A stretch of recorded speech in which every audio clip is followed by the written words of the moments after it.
ஜஸ்பிரீத் பும்ரா, வருண் சக்கரவர்த்தி இவங்க 2 பேருமே சேர்ந்து பிளேயிங் 11ல விளாட்னா செமையா இருக்கும்ல. அதை தான் நான் யோசிச்சுட்டு இருந்தேன், இது எப்படா நடக்கும் அப்படின்னு சொல்லிட்டு. எனிவேஸ் இந்தியா வந்து பாத்தீங்கன்னா அவுட்ஸ்டாண்டிங்கா பெர்ஃபார்ம் பண்ணி நியூசிலாண்டை தோக்கடிச்சிட்டாங்க. அண்ட் வருண் சக்கரவர்த்தியோட செலக்ஷன் ஒரு மாஸ்டர் ஸ்ட்ரோக்கா வந்து அமைஞ்சிருச்சு. At the same time KL ராகுலோட கீப்பிங் ஆஸ் வெல் அஸ் அவரோட பேட்டிங், நிறைய பேர் வந்து அவரோட பேட்டிங் பொசிஷனுக்கு இன்னி வரைக்கும் முட்டு கொடுத்துட்டு இருக்காங்க. நானுமே ஆக்சுவலா ஒரு நம்பர் 5 தான் விளாடணும்னு சொல்லியிருந்தேன். இருந்தாலும் கிடைக்கிற ஆப்பர்ச்சுனிட்டியா ஒரு கோட்டை விடுறத பார்க்கும்போது எனக்கு ரொம்ப டிசப்பாயிண்டிங்கா இருக்கு. இதெல்லாம் பத்தி நம்ம டீடைலா டிஸ்கஸ் பண்ணலாம். அதுக்கு முன்னாடி இந்த மேட்சோட அவார்ட் செக்ஷனுக்குள்ள போலாம் வாங்க. ஸோ கெத் பேட்ஸ்மேன் ஆஃப் த மேட்ச் டெஃபினட்டா நம்ம ஸ்ரேயாஸ் ஐயருக்கு தாங்க கொடுத்தாலும். ஒரு நல்ல நாக் விளாடினாரு, 79 ரன்ஸ். இந்தியாவுக்கு அந்த டைம்ல அந்த ஒரு நாக் கண்டிப்பா தேவைப்பட்டுச்சு. They were struggling at one point of time 30 for 3.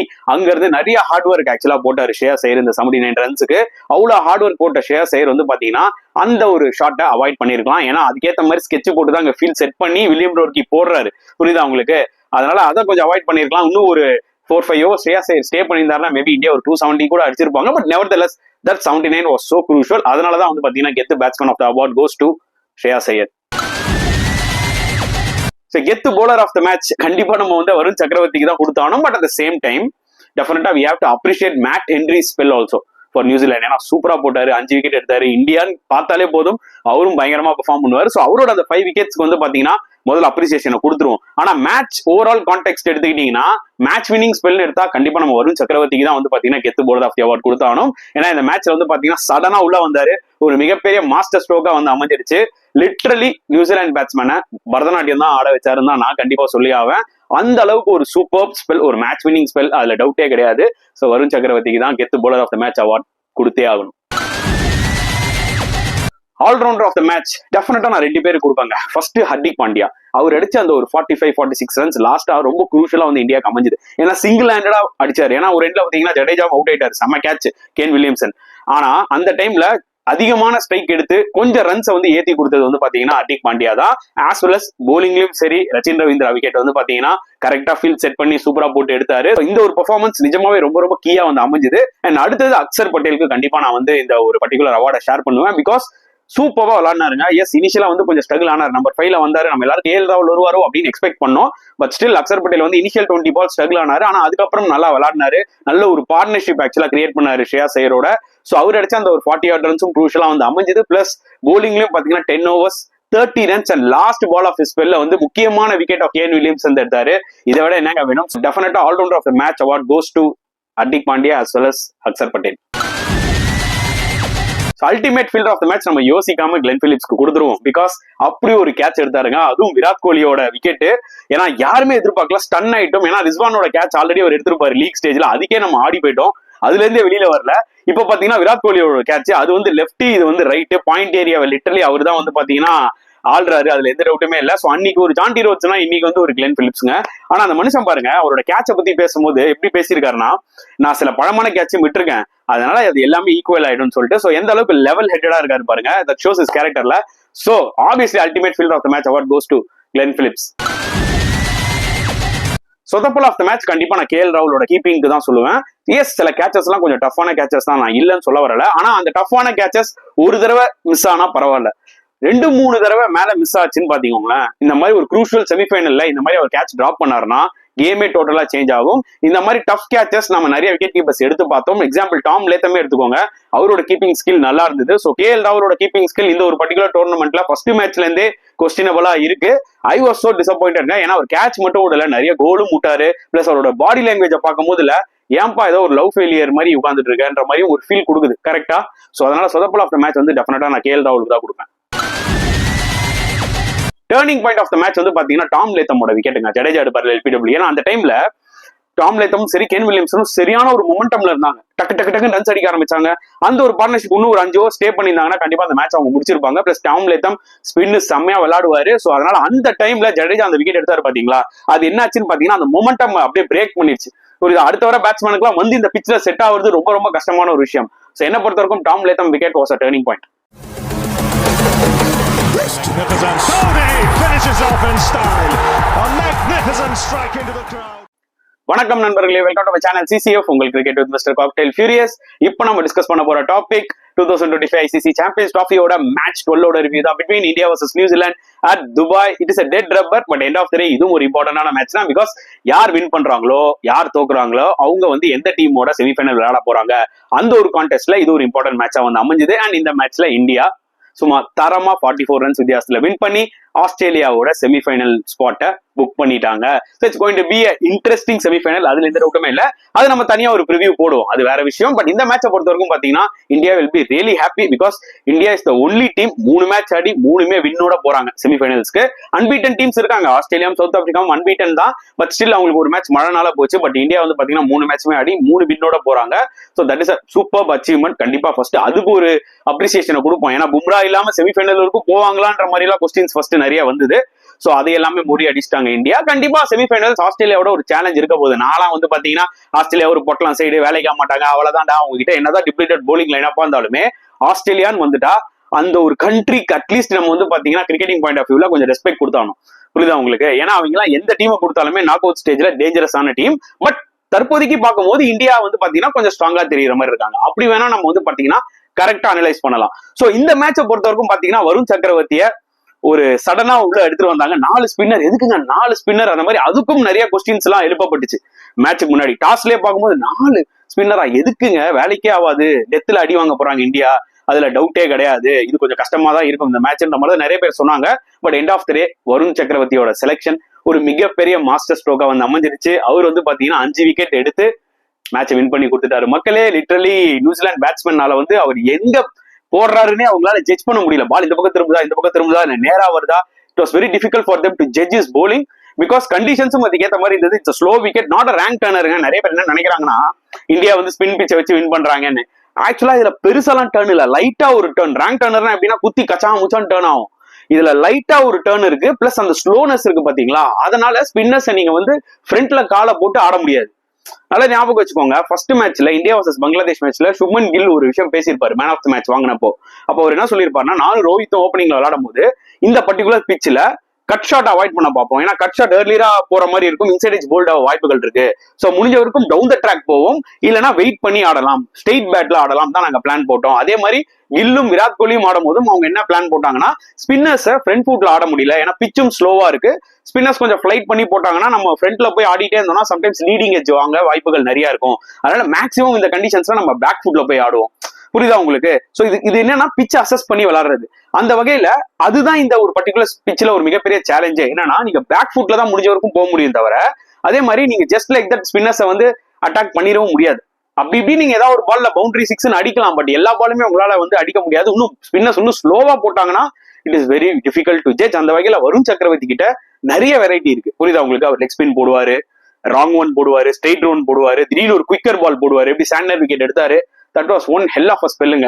கண்டிப்பா அவர் வந்து ஒரு மிகப்பெரிய பயத்தை உண்டாக்கி இருப்பாரு. இப்போ ஆஸ்திரேலியாவுக்கு வந்து பாத்தீங்கன்னா லைட்டா அப்படி கதி கலங்கும். அவங்க பாருங்க, இப்போ கூப்பர் கனாலியை வந்து ரீப்ளேஸ்மெண்டா எடுத்துட்டாங்க, மேத்யூ ஷாட்டுக்கு பதில் அவசரமா எடுத்திருக்காங்க. ஏன்னா கூப்பர் கனாலி ஒரு லெஃப்ட் ஆர்ம் ஸ்பின் ஆல்ரவுண்டர், அவங்களுக்கு ஒரு பேட்டிங் ஆப்ஷனும் தேவை, பிளஸ் ஒரு லெஃப்ட் ஆர்ம் ஸ்பின் இருந்தா கொஞ்சம் இந்தியாவை அட்டாக் பண்ணலாம் மாதிரி யோசிச்சு தப்பன்னு ஒரு ரீப்ளேஸ்மெண்ட் எடுத்திருக்காங்க. சோ ஆப்வியஸ்லி இப்போ வருண் சக்கரவர்த்தியும் எப்படி கவுண்டர் பண்றதுன்றத ஆஸ்திரேலியா டெஃபினட்டா பயங்கரமா ஒரு ஸ்கெட்சா போட்டுட்டு இருப்பாங்க, அதுல எந்த டவுட்டும் இல்லை. ஆனா ஒரு மிகப்பெரிய மாஸ்டர் ஸ்ட்ரோக். நம்ம வந்து ஒரு பர்டிகுலர் விஷயம் சரியா போகலன்னா கேப்டனை கிரிட்டிசைஸ் பண்றோம், கோச்சை கிரிட்டிசைஸ் பண்றோம்ல, இந்த விஷயம் சூப்பரா கிளிக் ஆச்சுல. சோ அதனால கேப்டனுக்கும் சரி, கோச் கௌதம் கம்பீருக்கும் சரி, அந்த மேனேஜ்மெண்ட்டுக்கும் சரி கிரெடிட் கொடுப்போம், சரிங்களா? சோ இந்த மேட்ச்ல டாஸ் வின் பண்ணி இந்தியா பேட்டிங் தான் எடுப்பாங்கன்னு எனக்கு நல்லாவே தெரியும். ஆனா டாஸ் தோத்துட்டார் Rohit Sharma. But New Zealand captain Santner வந்து பாத்தீங்கன்னா போலிங் எடுத்தாரு. ஏன் போலிங் எடுத்தாருன்னா, லாஸ்ட் 2 மேட்சா இந்தியா சேஸ் பண்ணி இந்த மேட்சை வின் பண்ணாங்க. புரியுதா உங்களுக்கு? அந்த ஒரு கண்ணோட்டத்துல ஆக்சுவலா சாண்டர் அந்த முடிவு எடுத்தாரு. பட் அன்பார்ச்சுனேட்லி இந்த பிச் எப்படின்னு பாத்தீங்கன்னா பங்களாதேஷ் பிச்சுக்கு ஏற்ற மாதிரி இருந்தது. கொஞ்சம் இன்னுமே கொஞ்சம் ஸ்லோனஸ் இருந்தது. பாகிஸ்தான் இந்தியா மேட்ச் பிச் பாத்தீங்கன்னா ஓரளவுக்கு கொஞ்சம் பெட்டரான ஒரு பேட்டிங் விக்கெட்டா எனக்கு தோணுச்சு, புரியுதா உங்களுக்கு? ஆனா பங்களாதேஷோட ஆடும்போது கொஞ்சம் ஸ்டிக்கியா இருந்தது, அந்த ஒரு ஹோல்டு இருந்தது. அதுதான் இந்த பிச்ல. அதனால பாத்தீங்கன்னா கொஞ்சம் டாஸ்ல தப்பு கணக்கு போட்டாங்க. சோ இந்தியா டாஸ் பண்ணிருந்தாலும் பேட்டிங் தான் அடிப்பாங்க, அது வேற விஷயம். ஏன்னா 2 வாட்டி சேஸ் பண்ணிட்டாங்க. சோ அதனால இந்த வாட்டி நாங்க ஃபர்ஸ்ட் பேட்டிங் ஆடி எப்படி இருக்க போதுன்னு ட்ரை பண்ண போறோம்ன்றதை ரோஹித் சர்மா கிளியரா சொல்லிட்டாரு. And 249 India all out. Overall அந்த 249 பார்க்கும்போதுல it was a decent score இந்த விக்கெட்ல தோணுச்சு. ஸ்டில் ஒரு தாட் இருந்தது, ஒரு 20 ரன் ஷாட். ஏன்னா நான் என்ன எக்ஸ்பெக்ட் பண்ணேன்னா இந்தியா வந்து 270 அடிப்பாங்க, 265 to 270 அட்லீஸ்ட் மினிமம் இந்தியா அடிக்கணும்ன்றத நான் லைவ்ல ப்ரிவியூல சொல்லியிருந்தேன். ஆனா அவங்க 249 ஆல்மோஸ்ட் 250 அடிச்சாங்க, which I thought was a par score. இதை வச்சு இந்தியா ஃபைட் பண்ணலாம். காரணம் என்ன, இந்தியா கிட்ட 4 ஸ்பின்னர் இருக்காங்க. சோ அந்த 250ல இந்தியன் பேட்ஸ்மேன்ஸ் பெர்ஃபார்ம் பண்ணது யாரெல்லாம் பாத்தீங்கன்னா கண்டிப்பா நம்ம ஸ்ரேயாஸ் ஐயருக்கு ஹியூஜ் கிரெடிட் கொடுத்தே ஆகணும். Because India were under trouble 30 for 3. அங்க இருந்து ஸ்ரேயாஸ் ஐயரும் சரி, அக்சர் பட்டேலும் சரி, ஒரு குரூஷலான 98 ரன்ஸ் பார்ட்னர்ஷிப் போட்டாங்க. எஸ், தே கன்சியூம்டு பால். இந்த பிச்சில் கொஞ்சம் நீங்க அப்படிதாங்க விளையாடி ஆனோம். ரிஸ்வானும் சவுத் ஷக்கீலும் விளையாண்டாங்க பாத்தீங்களா. அதாவது அதுல நம்ம என்ன சொல்லியிருந்தோம்னா, ஏதோ ஒரு பேட்ஸ்மேன் வந்து இன்னும் கொஞ்சம் எடுத்துட்டு போயிருக்கணும் இந்த ஒரு பர்டிகுலர் கேம்ல அப்படின்னு சொல்லலாம். ஆனா அந்த பிச் இதோட இன்னும் கொஞ்சம் பெட்டரான ஒரு பிச். 2 செட் பேட்ஸ்மேனும் அவுட் ஆயிட்டாங்க. இதுல வந்து பாத்தீங்கன்னா அக்சர் பட்டேல் நல்லா விளையாடிட்டு இருந்தாரு, அவர் 40ல அவுட் ஆயிட்டாரு. புரியுதா உங்களுக்கு? அதாவது இப்ப அக்சர் பட்டேலோட பொசிஷன் இப்ப பயங்கரமா ஒரு கொஸ்டினபிளா ஆயிடுது. அந்த மனுஷன் வந்து விளையாடினாலும் சரி, ஓகே, அந்த மனுஷன் வந்து பெர்ஃபார்ம் பண்ணாலுமே சரி, ஆனா இன்னைக்கு அக்சர் பட்டேல கிரிட்டிசைஸ் பண்ண ஆரம்பிக்கிறாங்க சில சேனல்ல. ஏன்னா அவங்களோட ஃபேவரட் பிளேயர் வந்து அந்த பொசிஷன்ல விளையாடலன்னு. சி, KL ராகுலோட கரெக்டான ஸ்பாட் நம்பர் 5 நானே என் வீடியோல சொல்லியிருக்கேன், ஓகேங்களா. But at the same time Axar பட்டேலும் வந்தாருன்னா கான்ட்ரிபியூட் பண்றாரு, கரெக்டா. சோ கான்ட்ரிபியூட் பண்றவரை வந்து பாத்தீங்கன்னா கான்ட்ரிபியூட் பண்றாரு, விட்டுருங்களேன். ஏன்னா இப்ப KL ராகுல் கூட வந்து பாத்தீங்கன்னா நம்பர் 5ல வந்து பயங்கர எஸ்ங்க, வேர்ல்டு கப்ல அந்த லீக் மேட்ச்ல சூப்பரா ஒரு மேட்ச் வின் பண்ணி கொடுத்தாருங்க ஃபர்ஸ்ட் மேட்ச். அது நான் இல்லவே இல்லைன்னு சொல்லல. பட் அதுக்கப்புறம் அகைன்ஸ்ட் டஃப் ஆப்போனன்ட்ஸ் KL ராகுலுமே ஸ்ட்ரகிள் ஆயிருக்காரு. அதையும் நம்ம மென்ஷன் பண்றோம். இன்னைக்கு அக்சர் பட்டேல் ஸ்லோவா விளையாடினாருன்னு சொல்றவங்கன்னா KL ராகுல் ஃபைனல்ல ஸ்லோவா விளையாடுனதையும் சொல்ல முடியும். அதே மாதிரி நிறைய நாக்கும் அவர் கஷ்டமும் பட்டிருக்காரு. Is a class player, no doubt about it. But Axar Patel அவர் கொடுத்த ஜாபா is doing it very decently நான் சொல்லுவேன். அந்த 98 ரன்ஸ் பார்ட்னர்ஷிப் ரொம்ப குரூஷலா இருந்தது, கரெக்டா. அப்புறம் ஸ்ரேயாஸ் ஐயர் 79 வரைக்கும் அடிச்சிருந்தாரா. அதுக்கப்புறம் KL ராகுலும் சரி, ஹர்திக் பாண்டியாவும் ஒரு பார்ட்னர்ஷிப் பில்ட் பண்ணிட்டு இருந்தாங்க. நல்லா தான் விளையாடிட்டு இருந்தாரு. KL ராகுல் 22 runs once again again spin மாட்டினார். நான் என்ன சொல்ல வருவேன்னா, KL ராகுலோட கரெக்டான பொசிஷன் நம்பர் 5ஆவே இருக்கட்டும், நானே சொல்லியிருக்கேன், கரெக்ட் தான். ஆனா இப்ப அவர் நம்பர் 6ல வந்தாரு. நல்லா ஞாபகம் வச்சுக்கோங்க கைஸ், அவர் ஒன்னும் 35வது ஓவர்ல வரல. KL ராகுல் ஒன்னும் 35th ஓவர்ல வரல, 29.3 அப்போ வந்தாரு. ஆல்மோஸ்ட் 122 பால் இருக்கு. 122 பால்ல KL ராகுல் ஒரு 50 பாலாவது ஆட மாட்டாரா? அந்த 50 பால் ஆடி ஒரு 55 ரன் அடிக்க மாட்டார் KL ராகுல். சோ அமௌண்ட் ஆஃப் பால்ஸ் நிறைய தானே இருக்கு. ஏன் அவர் நம்பர் 5ல வந்து 40 ஓவர் விளையாடினாதான் வந்து பாத்தீங்கன்னா அவரோட பெஸ்ட்டை கொடுக்க முடியுமா? அவரோட ரோல் என்னன்னு டீம் கரெக்டா ஆல்ரெடி பேசி எல்லாம் சொல்லிதான் இன்னைக்கு வந்து பாத்தீங்கன்னா வந்து இறங்கிருக்காங்க. அப்படின்னும் போது he should have taken the ரெஸ்பான்சிபிலிட்டில அந்த 20 ஓவர் ஃபுல்லா ஆடி இருக்கலாமே பாஸ். அவர் வந்து நம்பர் 5ல வந்து அவர் செஞ்சுரி அடிச்சு கிழிச்சிருப்பாருன்னு சொல்றது, ஏன் அவர் மிச்சம் இருக்கிற 20 ஓவர்ல வந்து பாத்தீங்கன்னா அவர் வந்து அந்த ஆப்பர்ச்சுனிட்டி யூஸ் பண்ணல? அதை ஏன் யாருமே கிரிட்டிசைஸ் பண்ண மாட்டேங்கிறீங்க? KL ராகுலோட பேட்டிங் பொசிஷனை பத்தி நம்மளே சொல்லியிருக்கோம், அலை கடிக்கிறாங்கப்பா அந்த மனுஷனை பாவம்னு. பட் ஆனா என்னோட மிகப்பெரிய வருத்தம் என்னன்னா, டீமுக்காக தான் நீ பண்ற. ராகுல் டிராவிட் இந்த மாதிரி நிறைய சாக்ரிஃபைஸ் பண்ணிருக்காருப்பா, கீப்பிங் பண்ணி எந்த ஒரு பொசிஷன் நம்பர் 4, நம்பர் 5, நம்பர் 6 தேவைப்படும் போது நம்பர் 3 கூட ஆடி இருக்காரு. புரியுதா உங்களுக்கு? சோ அந்த பிளேயர்லாம் வந்து பாத்தீங்கன்னா லெஜெண்டரி பிளேயர். அப்பவே அவரே பிளெக்சிபிளா இருக்காரு. இன்னைக்கு KL ராகுல் வந்து ஒரு பேட்டியிலே சொல்லியிருக்காரு, இந்தியாக்காக நான் எந்த பொசிஷன் வேணாலும் விளையாடுவேன், I want to be in the playing 11, அதுதான் எனக்கு ரொம்ப இம்பார்ட்டன்ட்.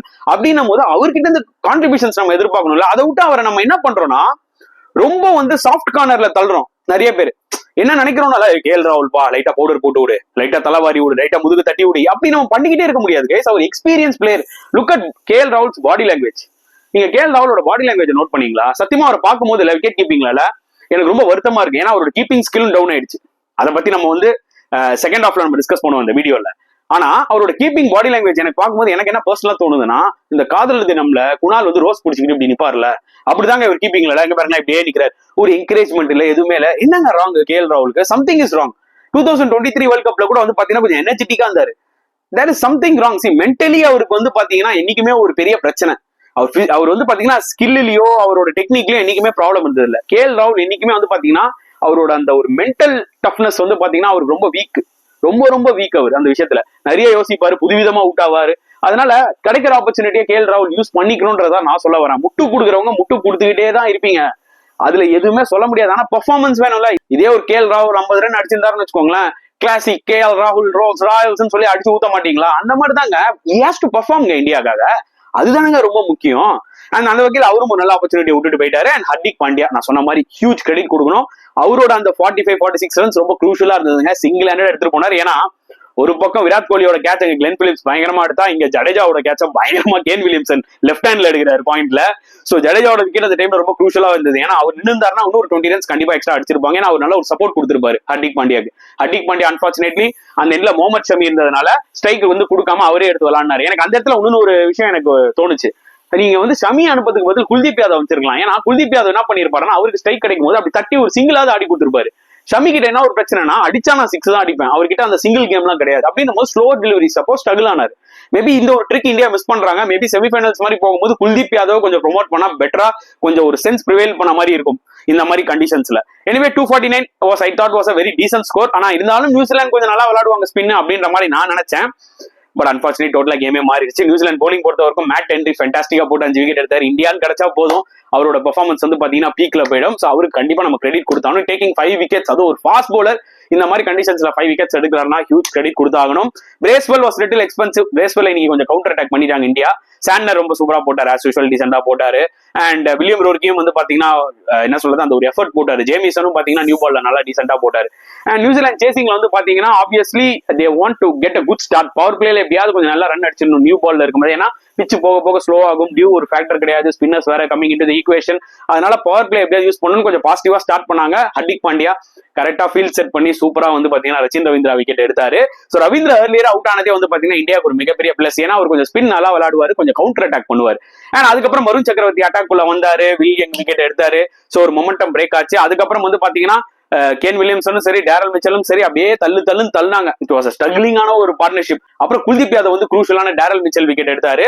சோ இந்த மாதிரி அப்பப்போ ரெகுலர் இன்டர்வல்ஸ்ல இந்தியா விக்கெட் எடுக்க ஆரம்பிச்சாங்க. அதுதான் வந்து பாத்தீங்கன்னா ரொம்ப குரூஷியலா இருந்தது. இருந்தாலும் லாத்தமும் சரி கேன் வில்லியம்சனும் சரி ஒரு இம்பார்ட்டன்ட் பார்ட்னர்ஷிப் ஸ்டிச் பண்ணாங்க. அதாவது ஒரு எண்ட்ல வந்து பாத்தீங்கன்னா வருண் சக்கரவர்த்தி நீ கலைக்கிறாங்க, ஆனா அக்சர் பட்டேல் பியூட்டிஃபுல்லா போட்டாரு.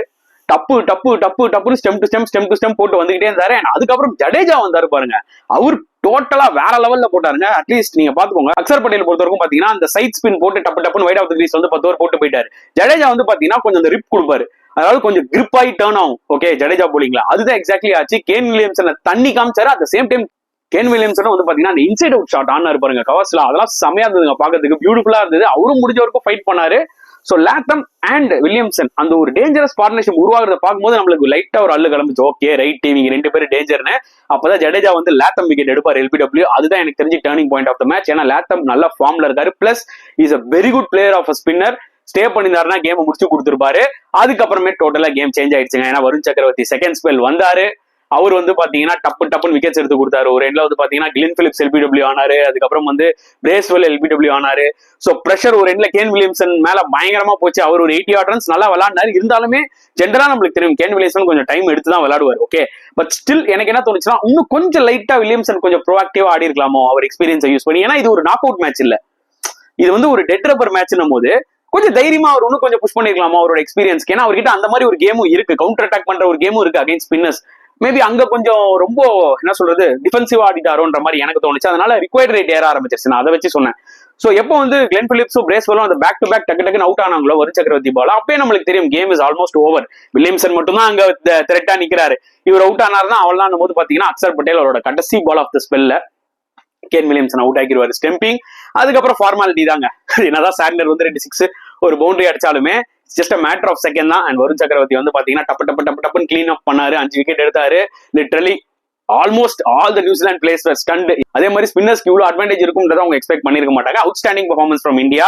சோ இந்தியா போலர்ஸ்ல நம்ம சொன்ன மாதிரி பாத்தீங்கன்னா ஸ்பின்னர்ஸ் கலக்கிட்டாங்க. 4 ஸ்பின்னருமே சூப்பரா போட்டாங்க. அதுல அவுட்ஸ்டாண்டிங்கா போட்டது வருண் சக்கரவர்த்தி. அதுக்கப்புறம் ஜடேஜா, அக்சர். என்னதான் குல்தீப் லைட்டா கொஞ்சம் எக்ஸ்பென்சிவா இருந்தாலுமே அவரும் 2 விக்கெட் எடுத்தாரு. எக்ஸ்பென்சிவா இருந்த காரணம் என்னன்னா அந்த விக்கெட் வேணும்ன்றதுக்காக கொஞ்சம் அப்பப்போ அப்படி தூக்கி போட்டாரு.